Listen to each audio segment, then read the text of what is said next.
ಸಚಿವ ಸಂಪುಟದ ಸಭೆಯಲ್ಲಿದ್ದೆ. ನನಗೆ ಮಾಹಿತಿ ಸಿಕ್ಕ ತಕ್ಷಣ ಅವರಿಗೆ ಎಡಿಜಿ ತಂದೆ. ಅದಾದ್ಮೇಲೆ ನೇರವಾಗಿ ನಾನು ಹೈದರಾಬಾದ್ಗೆ ಬಂದು ರಾತ್ರಿ 11 ಗಂಟೆಗೆ ತೀವ್ರವಾಗಿ ರಕ್ತಸ್ರಾವ ಆಗಿತ್ತು. ಕೇರ್ ಆಸ್ಪತ್ರೆಯಲ್ಲಿ ಅವರ ಪರಿವಾರದವರಿಗೆ ಭೇಟಿಯಾಗಿ, ಹಿರಿಯ ವೈದ್ಯರಿಗೆ ಭೇಟಿಯಾಗಿ, ಇವತ್ತು ಅವ್ರು ಬೇಗ ಗುಣಮುಖರಾಗಬೇಕು ಅನ್ನುವಂಥದ್ದು ಮತ್ತು ಅವ್ರಿಗೆ ಯಾವುದೇ ರೀತಿಯ ಖರ್ಚು ವೆಚ್ಚಗಳ ತೊಂದರೆ ಇರಬಾರ್ದು, ಇದ್ರೆ ಸರ್ಕಾರ ಸಂಪೂರ್ಣವಾಗಿ ನಾವೆಲ್ಲ ಕೂಡಿ ಭರಿಸ್ತೇವೆ ಅನ್ನುವಂಥ ಮಾತನ್ನು ಹೇಳಿದ್ದೇನೆ. ಅದೇ ರೀತಿಯಲ್ಲಿ ಯಾರು ಇವತ್ತಿದ್ದ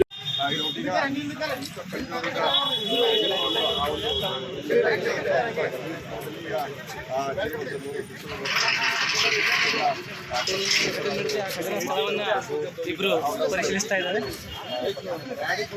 ಸಚಿವರಾದ ಅಶೋಕ್ ಖಂಡ್ರೆ ಮತ್ತು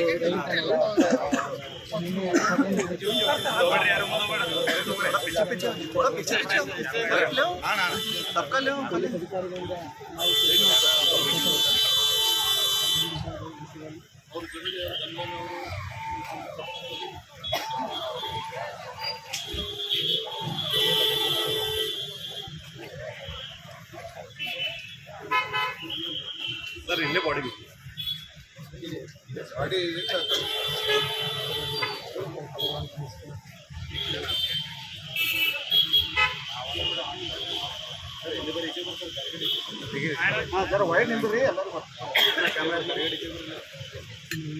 if you like this video ಬೇಗ ಲೈಕ್ ಮಾಡಿ, ಕಾಮೆಂಟ್ ಮಾಡಿ, ಶೇರ್ ಮಾಡಿ ಹಾಗೂ ಯೋಯೋ ಟಿವಿ ಕನ್ನಡವನ್ನು ಸಬ್ಸ್ಕ್ರೈಬ್ ಮಾಡಿ.